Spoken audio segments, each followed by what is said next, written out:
Hare Krishna.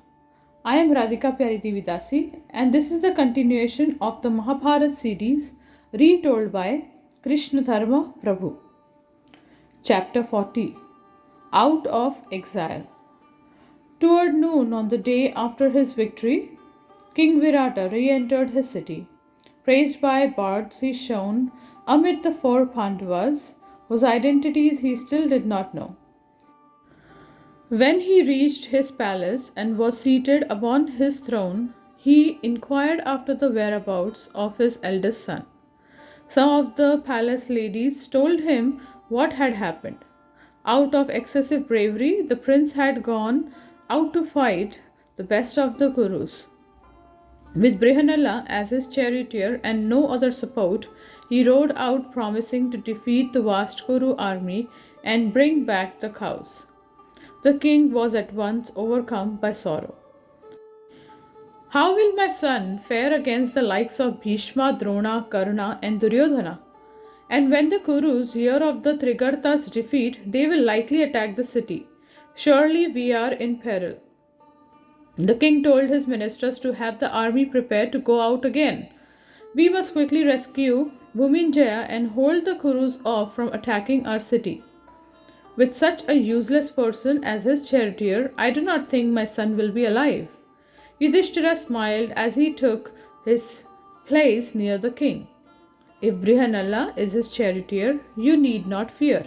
The Kurus will not be able to defeat him. Indeed, even the celestial host would not be able to overpower him with Brihanala on his chariot. The king looked at Yudhishthira quizzically. This was no time for joking. He wrung his hands and thought only of his son. Surely Bhuminjaya was already dead. It was reckless of him to have ventured out, especially with only a eunuch as his support. As Virata gave orders for his forces to assemble, a messenger entered the court with the news that the Kurus had retreated. The cows have been rescued and your son is well along with his charioteer. They will soon be arriving in the city. This news is not at all wonderful, Yudhishthira said. Victory is certain for anyone who has Brihanala with him. The king ignored Yudhishthira's remark and said joyfully, Decorate the highways with flags and festoons. Worship all the gods with profuse gifts of flowers and costly incenses. My other sons and my ministers should go out to greet the prince, along with musicians and beautiful dancers. Bring him here in style and have a messenger riding an elephant go around the city ringing a bell to announce our victory. Soon, a large procession of handsomely dressed and beautiful maidens, musicians playing drums, trumpets, cymbals, and conches, Brahmins chanting auspicious hymns, and bards composing songs in praise of the prince made its way out of the city. Overjoyed, the king turned to Yudhishthira and said, Come, Kanka, let us play the dice while we wait for my son. I will happily stake heaps of gems, golds, and numerous well adorned women. My pleasure knows no limits today. O king, one should never gamble when he is experiencing so much joy. Yudhishthira replied with a smile. Gambling is attended by many evils. The great king Yudhishthira lost his entire kingdom, all his wealth, and his godlike brothers in a game of dice. Therefore, I do not like to gamble, but I'll play if you wish. The king laughed and sat down at his dicing table with Yudhishthira. As they played, he said, What do you think of this news then, Kanka? My son has single handedly defeated the invincible Kurus. Yudhishthira again said that it was no surprise since the prince had Brihanala with him. The king was beginning to feel annoyed. Why do you praise a eunuch as superior to my son? O Brahmin, you insult me by such words. Why should my son not have defeated the Kurus? He is a fearless and powerful fighter. Yudhishthira threw the sapphire dice across the gaming board. When Bhishma, Drona, Kripa, Duryodhana, and the other Kurus assemble for battle, I do not see any warrior who could face them except Brihanala. None have been seen, nor will they ever be seen, who can equal his strength of arms. He always delights in a mighty encounter. The king stood up suddenly, clutching the dice in fury. You obviously do not know right from wrong. I should certainly punish you from this impropriety. Virata hurled the dice at Yudhishthira and struck him in the face. Blood flowed from his nose, and Yudhishthira cupped his hand to catch it. He looked across at Draupadi, who sat in the court. She quickly fetched a jug of water. Yudhishthira held a wet cloth to his face to stem the flow of blood. At that moment, a second messenger came before the king and announced that his son had arrived at the palace gates. The king, forgetting his anger, told the messenger to bring the prince in at once. The messenger turned to go, and as he was leaving, Yudhishthira whispered to him, "Have the prince come alone. Tell Brihanalla not to enter the court." Yudhishthira knew that Arjuna had taken a vow that if anyone caused his blood to flow other than in battle, he would kill that person. If Arjuna saw his brother now, Virata would be slain. Within minutes, Bhiminjaya entered the court adorned with garlands and sandalwood paste. He bowed at his father's feet and folded his hands towards Yudhishthira. Seeing him covered with blood, he asked his father, "Who has done this to Kanka? O king, who has committed such a crime?" The king looked angrily at Yudhishthira. "This wily Brahmana deserves even more. While I was praising your achievements, he glorified Brihanala as if he were your superior." Bhuminjaya was shocked. "You have committed a great sin. Pacify him at once so that the deadly venom of a Brahmin's curse does not consume you." The king apologized to Yudhishthira, who nodded his forgiveness. Virata then said to his son, "O descendant of Kaikeya, in you I truly have a son. There can be none to equal you. Alone you overcame the Kuru host and took back our cows, even as a tiger snatched his prey." The prince shook his head. "I did not rescue the cows, father, nor did I defeat the Kurus. Everything was done by the son of a celestial. Seeing me fleeing in fear, that mighty one, capable of wielding the thunderbolt, stopped me and got upon my chariot. He alone defeated the Kuru army, headed by Bhishma, Drona, Duryodhana, Kripa, Karna, and Ashwathama. Indeed, I could hardly look at those warriors as they released their weapons. The celestial youth routed them one by one. He overpowered that army of lions and sent them reeling back to Hastinapura." The king was astonished. He asked his son where the youth had gone, but Bhuminjaya said he could not tell. Yudhishthira remained silent, tending the wound on his face. He glanced at Draupadi, who stood smiling. The king would soon discover the truth. It was late in the evening when Virata dismissed the royal court. He went away with his son, listening in astonishment as the prince described the battle with the Kurus. The following day at dawn, Yudhishthira, surrounded by his brothers, entered the royal court before the king arrived. They were dressed in white cloths and adorned with gold ornaments. Like 5 angry lions, they strode up to the royal dais and took their seats on the thrones reserved for kings. Soon after their arrival, the king, accompanied by his ministers, entered the hall. He saw with surprise that Kanka was sitting near his throne with the 4 Pandavas next to him. Still not realizing their identities, he stormed over to Yudhishthira. "What are you doing? You are a dice player and a courtier. Why are you sitting on a royal seat, adorned with ornaments, and surrounded by my cook and my horse and cow keepers?" Arjuna replied, "This man, O king, is worthy of sharing a seat with Indra. Ever engaged in performing sacrifice, respectful towards Brahmins, well read in the Vedas, firm in his vows, he is the embodiment of virtue. Even the celestials, asuras, nagas, gandharvas, yakshas, and other divine beings are not his equal. He is far-sighted, forgiving, powerful, truthful, and self-controlled. Famous all over the world and loved by all, this man is a royal saint like the great Manu himself. O king, this is the foremost of all the Kurus, the pious king Yudhishthira. Does he not deserve a royal throne?" Virata's eyes opened wide. Staring at the 5 brothers one after another, he replied, "If this is Yudhishthira, then who are these other 4? Where is the mighty Bhima and his invincible brother?" Arjuna, "Where are Nakula and Sahadev and the illustrious Draupadi? Since their defeat at dice, no one has seen them." Arjuna lifted his hand towards Bhima. This one, your cook Vallabha, is Bhima, possessed of dreadful prowess and energy. It was he who slew the lustful Kichaka. On the other side of Yudhishthira sits Nakula, the keeper of your horses, and next to him is Sahadeva, your chief cowherd. These two warriors are capable of slaying enemies, battalions consisting of thousands of warriors. As far as a lotus eyed Draupadi, she has for this last year served in your palace as Sairendri, for whose sake Kichaka was slain. I am Arjuna, Kunti's third son. We have all lived happily in your city like creatures living in the womb. Virata's eyes flooded with tears. The great and virtuous Pandavas had chosen his kingdom to spend their final year of exile. Why had he not recognized them? Now it was obvious. Who else could have exhibited such power in battle but these brothers? The king folded his palms and bowed low to Yudhishthira.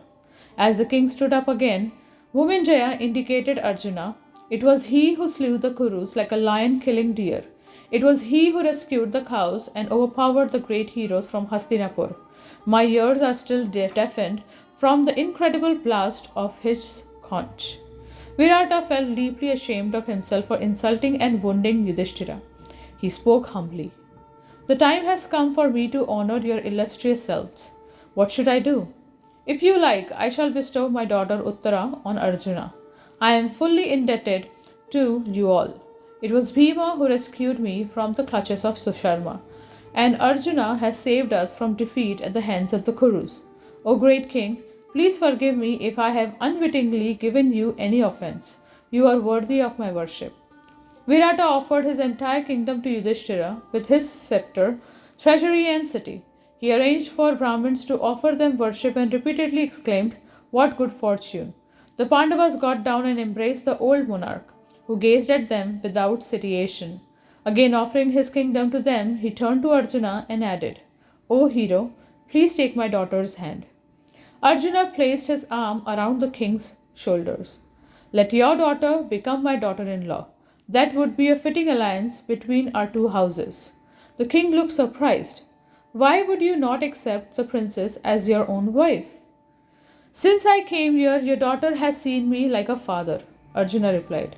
We have often been alone together, and she has often confided in me.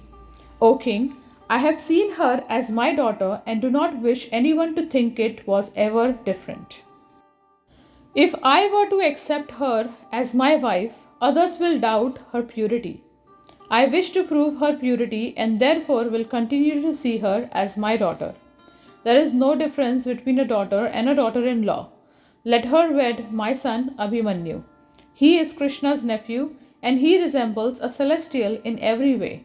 He will be a proper husband for Uttara and a son for you.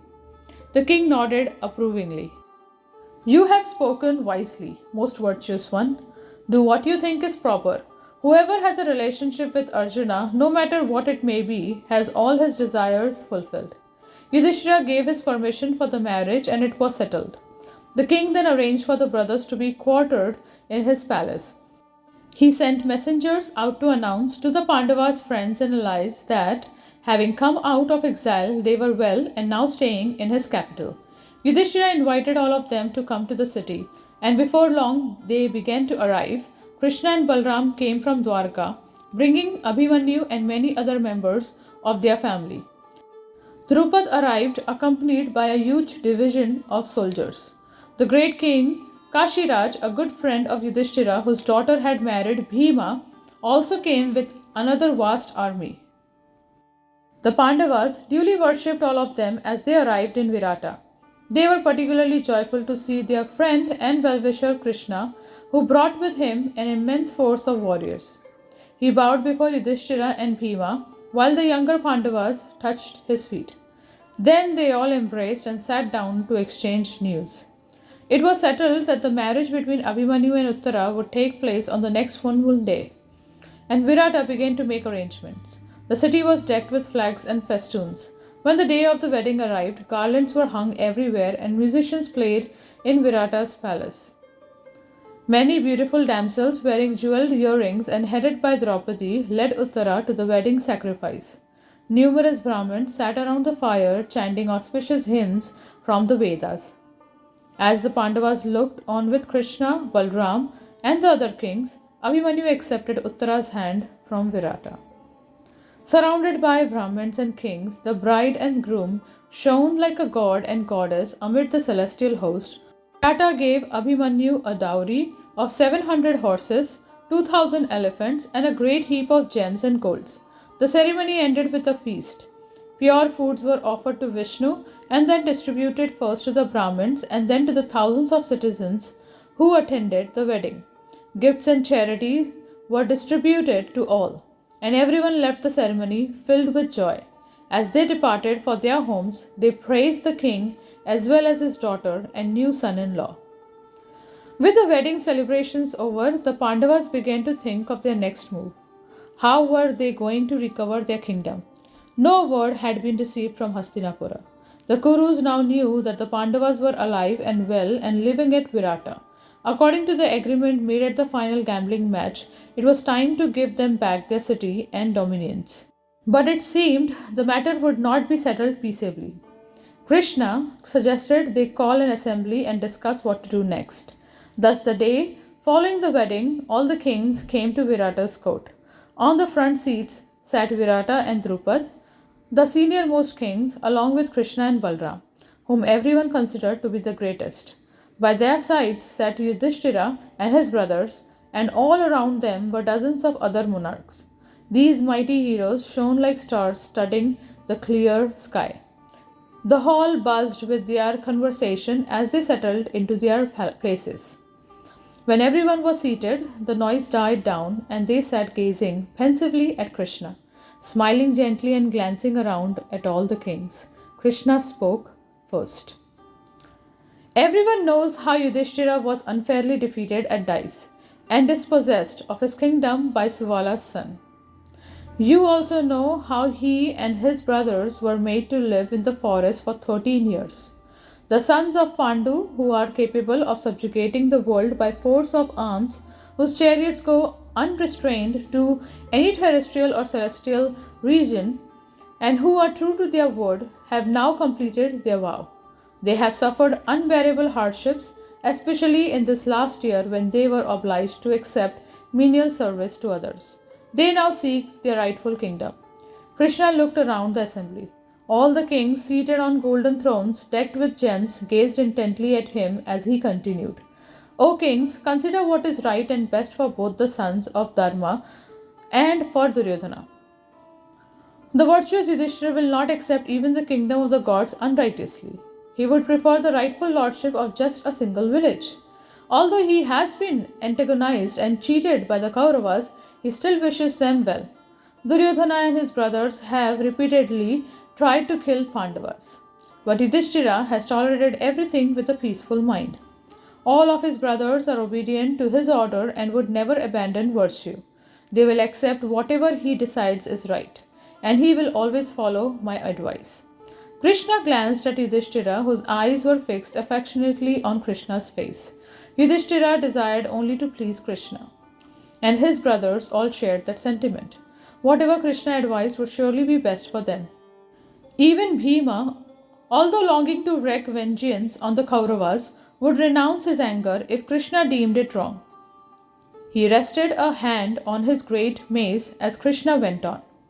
My feelings are that we should first establish Duryodhana's intentions by sending a reliable messenger to Hastinapura. Let us try by all means to settle this affair peaceably and fully in accordance with the eternal codes of religion. Let us avoid unnecessary violence. But if Duryodhana will not return Yudhishthira's lands, then I think there will have to be a war. The Pandavas will slay Duryodhana and all his followers. If you feel the Pandavas' cause is just, then unite yourself and your forces with them and march out for battle. Tell me, O kings, if my words meet with your approval. Balram raised his hand, signifying his intention to speak. The assembly turned towards him. His dark blue silks highlighted his pure white complexion. A brilliant helmet adorned his head, and a garland of white lotuses hung around his neck. By his side lay his golden plough weapon. As he spoke, his voice resounded around the hall like a drum. Devaki's son has spoken well. His words are meant for the welfare of both the Kauravas and the Pandavas. Let the Kuru kingdom be shared.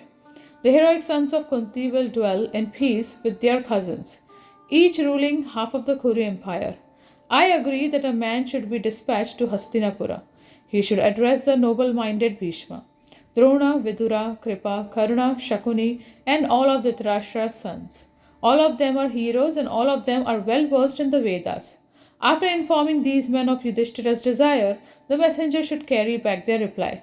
But the Kauravas must be given due deference. After all, it was by Yudhishthira's fault that the kingdom was lost. Although unskilled at dice, he accepted the skillful Shakuni's challenge. There were many other kings with whom he could have played, but he chose the son of Suvala. Balram looked at Yudhishthira and smiled. The Pandavas showed no sign of discomfort at his words. Yudhishthira had always felt guilty of a misdemeanor for having gambled away his kingdom. He bowed his head as Balram went on. The brave son of Pandu unfortunately lost at every step of the game. In the grip of lust and anger, he gambled everything and was defeated. Who can blame Shakuni for this? Therefore, we must adopt a conciliatory tone when we address the Kauravas. We should avoid war by any means. That which is gained by peaceful methods is beneficial to all, while that gained by war has the opposite effect. Although Yudhishthira accepted Balram's speech, it surprised the other Pandavas. They knew that the Yadava hero had a soft spot for Duryodhana, his disciple at mace fighting. But when he last saw them, just after their leaving Hastinapura, he had been in favor of them marching into the Kuru capital and punishing the Kauravas. It was hard to understand why his attitude had changed. Perhaps Duryodhana had influenced him with his version of what had happened in Hastinapura. Whatever the causes, the Pandavas knew that Balram was always their well wisher. They remained silent as he paused in his speech. Suddenly, Satyaki, a powerful Yadava hero and one of Arjuna's martial students, leapt to his feet. He was incensed by Balram's words and could not hear more. Even as Balram continued to speak, Satyaki interrupted, and all eyes turned towards him. A man will always reveal his inner nature when he speaks. Even as a forest contains trees which bear fruits and those which do not, so in one family are born powerful heroes and others who are powerless and cowardly. O you who bears the sign of the plough on your banner, I am loath to call you cowardly. But why do you display such timidity towards the wicked Kauravas? Balram sat calmly. But Satyaki's face glowed red with fury. He gazed around the assembly as he went on. How can anyone sit here and listen as Balram speaks in this way? We all know what happened in Hastinapura. Yudhishthira was cheated of his kingdom by a mean trick. Had the Kauravas gone to Indraprastha and defeated him there, then that would have been fair. But they summoned him to play in their own city and then compelled him to accept Shakuni's challenge. How can prosperity attain such men? Why should Yudhishthira now approach them in a servile mood? The Kuru kingdom is his by right. It once belonged to his grandfather and then to his father. There is no doubt about this. Even if this pious man had no rightful claim to the kingdom, he still deserves to rule the earth by virtue of his qualities. If the Kauravas will not willingly give him back his ancestral territories, then I will force them to do so. I will persuade them by cold steel on the battlefield. Satyaki stepped forward and stood on the mosaic floor in the center of the hall. He clutched the hilt of his sword as he stepped into the middle of a design depicting the blazing sun. I will oblige the evil minded Kauravas to fall at Yudhishthira's feet. If they refuse, then they shall have to go with their ministers to death's abode.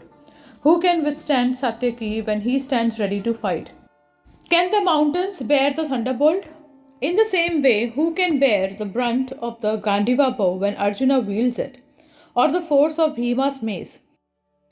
When the Pandavas are united with Drupad and his two sons, as well as with their own sons, what man valuing his life would face them? When the great Yadava heroes come out for battle, what will the Kauravas do? After killing all of them, let us install Yudhishthira as emperor of the world. It is impious and shameful to beg from enemies. We should set out at once.